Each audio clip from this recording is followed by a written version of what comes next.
2020. Sige, kumain ka habang magdadaldal ako. 2020, nag-retire yung isang kasama sa trabaho, si Trish. Yung taga Canyon Lake. Trish. Yung si Trish yung a little bit early retirement niya. Dapat re-retire siya the next year pa, 2021 yata. Excuse me. Pero nag-retire na lang siya noong 2020 nung nag-pandemic kasi advice ng doktor niya for her health. Sabi niya, pa-retire ka na. Pag nagka-COVID ka pa, or, that time, wala pang vaccine. So, nag-retire na lang siya. Kahit wala sa oras, nag-retire na lang siya. Kasi, parang sandali na lang naman, mag-retire na siya. So, inano niya lang, ginawa na niya. Alam mo that time, ako ang next in line sa retirement. By age and by number of years of working. So, same empleyado. Seniority-wise. Hindi empleyado, employer. Talagang ako, nag-iisip ako noon, wow Lord, paano ko magre-retire? We cannot afford na mag-retire na ako. Mga bata that time, nag-i-start pa lang maging independent si Chris noon, si JR hindi pa. Naisip ko, parang hindi abot ng isip ko ba na paano ito?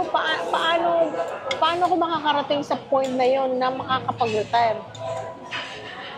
Na ma-afford namin. Talagang God works in mysterious ways.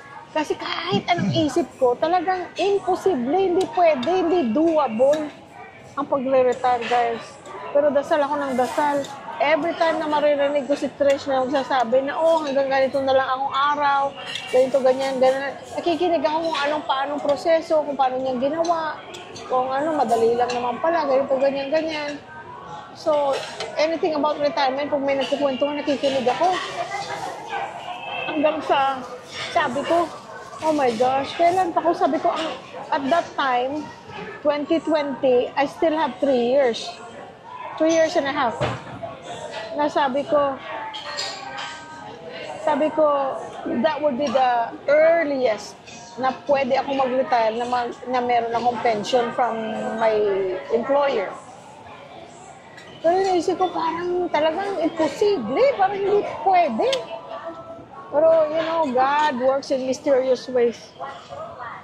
We ask for guidance hanggang sa sinabi ko sa kanya, what if I retire? Sabi niya, kailan ka pwede mag-retire? Sabi ko, pa? Mga 2 years and a half pa? Sige, sunis mo, nasa Home Depot. Nasa Home Depot kami sa tindahan. Tumawag ako sa HR. Sabi ko, can you please confirm, tama ba ito na ganito ang date na pwede akong earliest retirement? Tapos sabi, oo. Ay, from that moment on, 2020, talagang I cannot wait na makapag-retire. Kaya, salamat sa Diyos. Sinagot niya aking dasal, ang aming dasal, hanggang sa nakapag-retire na kami. Sino mag-iisip na makapag-retire ako? Kasi isipin mo lang, how can we afford mag-retire? No? Someone has to work. Siya retired na. Pero hindi kami po pwede sa pension niya. Nasa Social Security, at saka sa anong tinatanggap niya. Kasi ako wala pa. Tundo kami sa Amerika. Oo. Pero mabait ang Diyos, guys. Iginard kami. Tao lang tayo, marami tayong kasalanan, pero itinuro kami dito. Pero ang Diyos napakabait. Para ma-feel mo na, I don't deserve this. But, hindi naman yung it's not by your works, but by His grace. Ang blessings na natatanggap mo, hindi dahil mabait ka, matulungin ka, maunawain ka, honest ka. Hindi naman yun ang blessings. It doesn't depend on that. Ang Diyos, mahal ka. Kahit makasalanan tayo, kahit na nagkakamali tayo, binibless pa rin tayo. Di ba?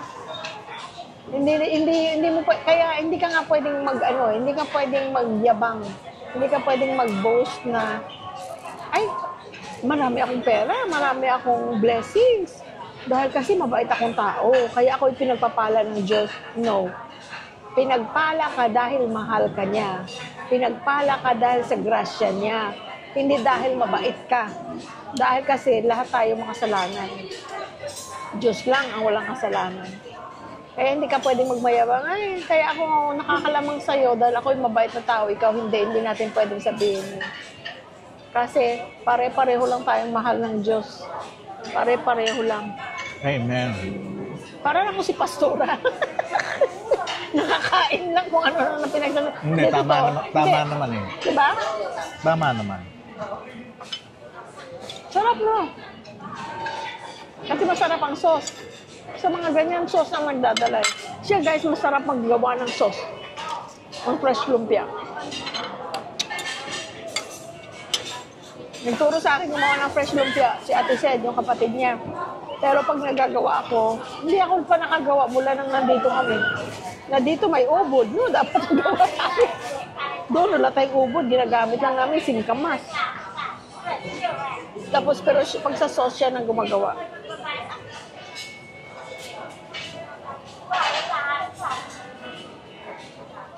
May kainan pa pala doon. Ano kaya doon, no? Ano kaya kainan yan dyan?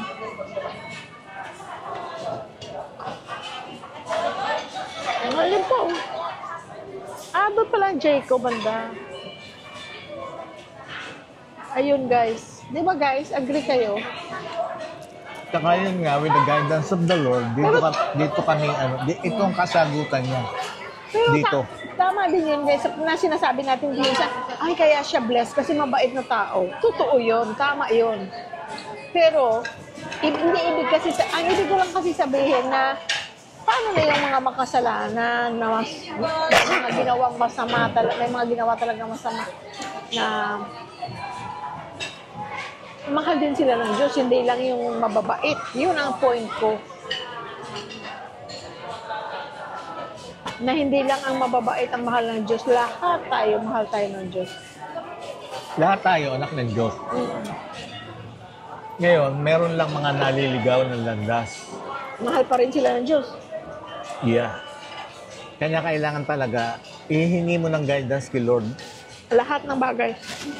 Show us the way. Ako lang nakikita, ang layo mo. God is the way, the truth, and the life. Kaya yon, dito kami nilagay ni Lord. We are so happy. We are so blessed. Kasi kung nandun kami sa Amerika, medyo mabubuhay kami, why not? Pero yung dito, kasi yung dollar mo, pag dinala mo dito, ang laking bagay. Mas maluwag dito kumbaga kami. Oo. Pero masarap ang buhay namin sa Amerika. Kaya kami nga lang tagal eh. Kasi may nag-comment no, siguro ang sama na experience nyo sa Amerika, bakit na gano'n na lang kayo magsalita? No, masarap ang buhay namin sa Amerika. Kaya kami tumagal doon. 30 years. Kung ang mga bata siguro hindi pa independent, kung dependent pa rin sila sa amin financially, hindi kami makakaalis. Nandun pa rin kami. Pero we had a good life. Doon na-afford namin magkaroon ng Mercedes-Benz. Tigisa kami. Dito kami hindi kami. Dito hindi namin ma-afford yun. Hindi magandang buhay namin doon. Ibig sabihin ng maganda, hindi yung mayaman ka, no. What I'm saying is we had a happy life. We had a comfortable life. Salamat sa Diyos. Kasi naman sa Amerika naman kasi guys, para sa mga taong hindi pa napunta doon o hindi pa nakakapag-abroad na nandito lang buhay sa Pilipinas, ang Amerika guys, ang kagandahan sa Amerika, masipag ka lang. Lahat ng kinakain ng mayayaman, makakain mo. Oo, kasi wala naman separate na grocery para sa mayaman, wala naman exclusive na tindahan para sa mayaman. Yung mayaman, pinupuntahan nila, napupuntahan din ng nasa middle class, lahat ng klase. Napupuntahan yun. Hindi katulad dito, pagka napunta ka na sa parting mga alabang na yan, yung mga pamilihan ng mayayaman, hindi mo na makikita rin yung mga middle class or, lower class. Hindi mo na makikita ron. Kanya talagang dito, Yun, makikita mo talaga ang kaibahan. At saka doon, ang, for example, sa isang kumpanya o isang trabaho, yung mas mababang posisyon, ikumpara mo sa mas mataas na posisyon, pare-pareho lang, hindi mo pa pwede sabihin, ay, maganda kotse niya, siguro boss siya, no. Malamang hindi. Kasi doon, kahit sino nakaka-afford ng sasakyan na gusto nila. Magandang Amerika. I mean, ngayon, it's a little bit different right now. Pero we owe a lot sa Amerika.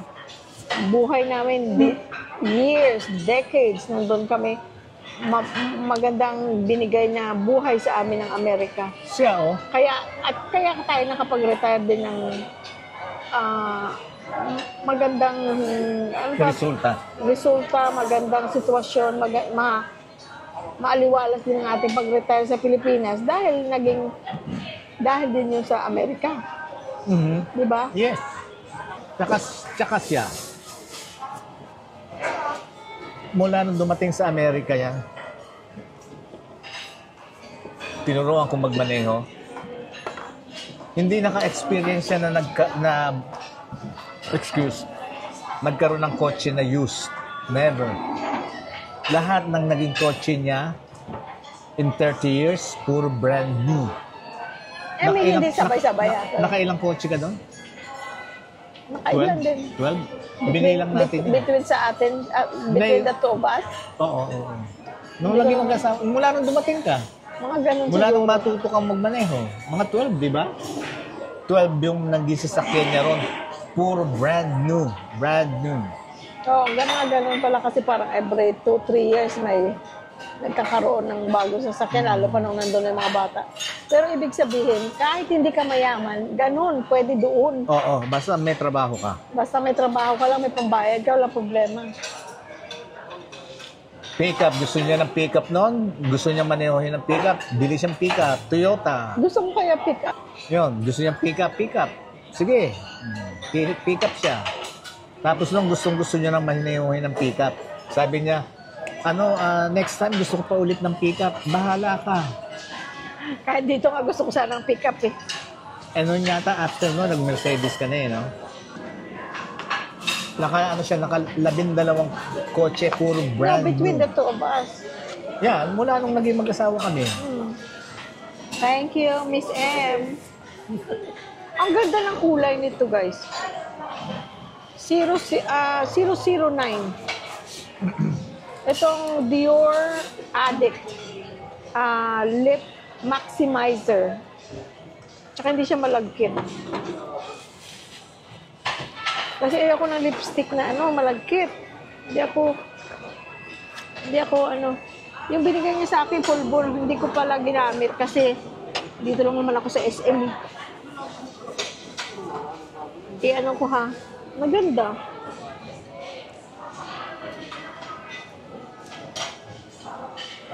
Ganda. Lutin mo na lang.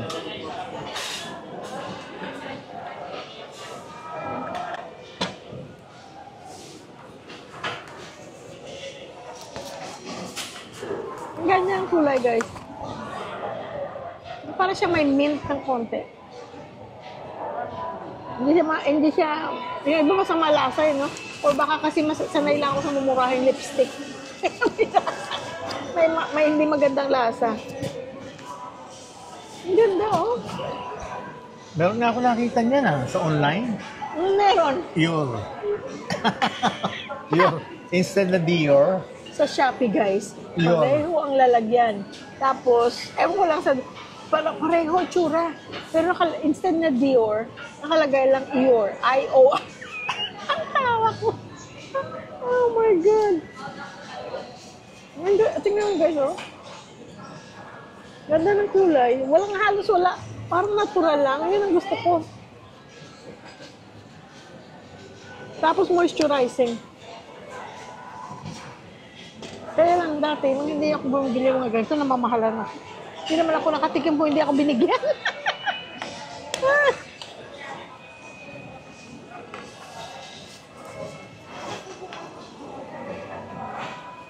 Thank you, Tetch and Miss M. Kim. At Kay Kim.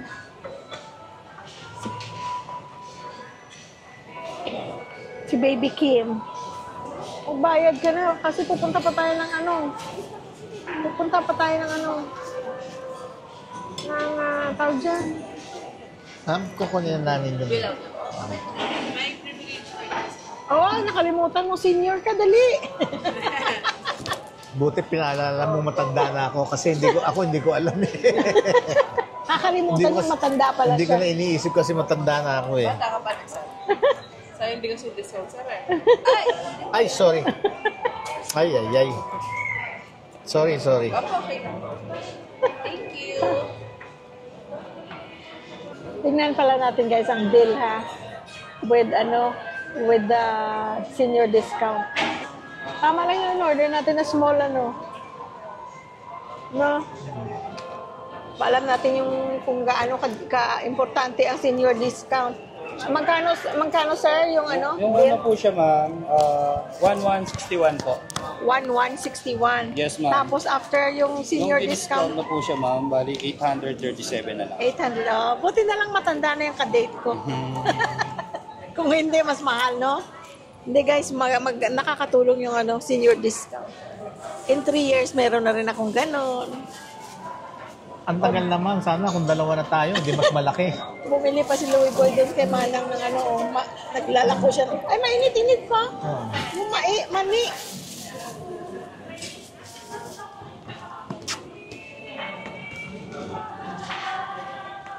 Thank you, sir. Thank you, boss ha. Bye-bye na guys. Maraming salamat sa panonood. Bye, guys. Maraming salamat. Thank you. Bye-bye.